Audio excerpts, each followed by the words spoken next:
नमस्कार, मैं हूं अभिषेक और आप देख रहे हैं रोज तक न्यूज़।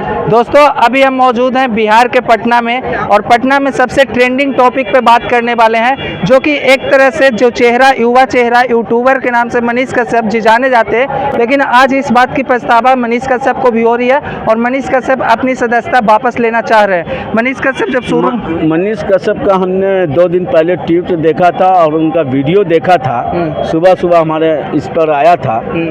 तो मनीष कश्यप का जो फॉलोवर घटना स्टार्ट हुआ, उनके चाहने वाले घटने लगे।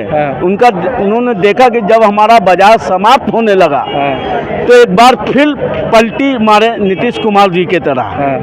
अब जिस पार्टी का सदस्यता ग्रहण कर लिए दिल्ली जाके, उस वक्त मनीष कश्यप जी को समझ में नहीं आया। जिस घड़ी आपने माइक पकड़ा, सोशल मीडिया का काम करने लगे, लोगों का दुख दर्द दिखाने लगे, सरकार का नाकामी दिखाने लगे, उस वक्त जनता हाथों हाथ आपको लिए हुआ था।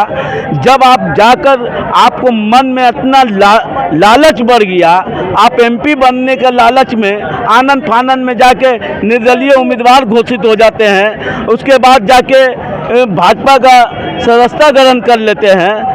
तो ऐसे हालात में मनीष कश्यप ने देखा कि लगातार फॉलोवर उनका घटता चला गया, सब्सक्राइबर घटने लगा, तो उनको लोगों ने बताया कि अब हम लोग रोड पर आ जाएंगे, डिसीजन लीजिए।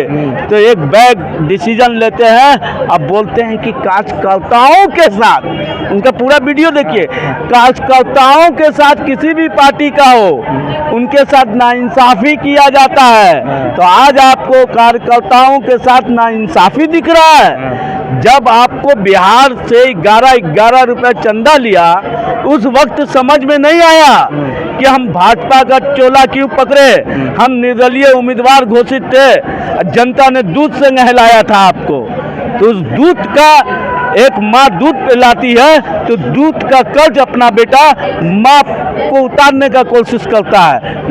आप बताइए, जो मनीष कश्यप अब अफसोस हो रहा है उनको कि हम बीजेपी में क्यों गए, ये चीज़ पहले वो उनको सोचना चाहिए था कि नहीं? कहते हैं जाके पैर न फटी बेवाई, वो क्या जाने पीर पर आई। अच्छा। जब तक खुद पर दर्द नहीं होता है तब तक उसे समझ में नहीं आता है। पहले तो उन्हें लगा कि चलिए हम बीजेपी में जाएंगे, हमें टिकट मिल जाएगा, हम जीत जाएंगे। लेकिन जब वही जनता जिसके साथ उनका प्यार भरा रिश्ता था, जो लोग उन्हें मानते थे और कहीं ना कहीं उनसे गद्दारी किए, तो जाहिर सी बात है गलत करोगे तो उसका। मनीष कश्यप गद्दारी किए?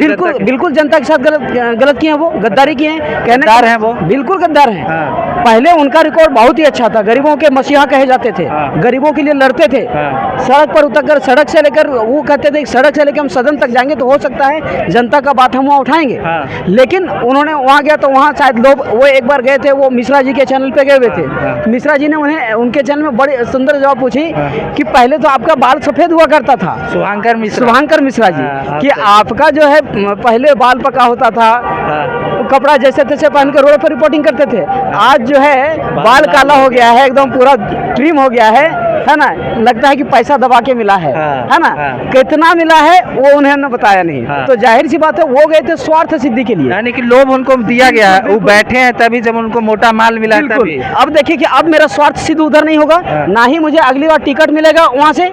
हमको सिर्फ कार्यकर्ता बन के रह जाना पड़ेगा। तो सोचे कि फिर से चलो जनता को हम जगाते हैं, लेकिन जनता इतनी बुड़बक नहीं है, वो जान रही है। जो जनता आपको उठाकर शीर्ष पर पहुंचाती है, वही जनता कॉलर पकड़कर धरती पर पटकना जानती है। ठीक है, ये आप देखते हैं कांग्रेस के समय में, जब अटल बिहारी वाजपेयी थे, उस काल में जब बीजेपी का कोई सीट नहीं होता था, उस समय वो वाजपेयी जी का मजाक उड़ाई थी। उसने कहा था कि अंधेरा छटेगा, सूरज उगेगा और कमल खिलेगा, और जाहिर सी बात है वो हुआ।